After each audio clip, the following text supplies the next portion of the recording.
মুক্তিযুদ্ধের চেতনা মানে ভোট ডাকাতি করা। একটি প্রজন্ম ভাবতে শুরু করেছিল মুক্তিযুদ্ধের চেতনা মানে দিনের ভোট রাতে করা।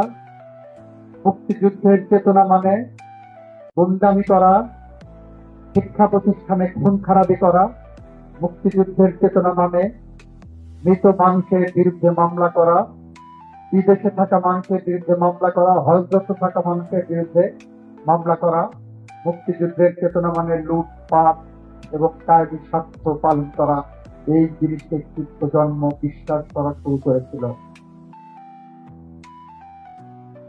জুলাই বিপ্লবে যারা ভূমিকা রেখেছেন তারা সেই মিথ্যা চেতনার আবির ছড়িয়ে সত্য চেতনা আবির বাংলাদেশের টেকনাফ থেকে তেঁতুলিয়া ও রূপসা থেকে পাথরিয়া পর্যন্ত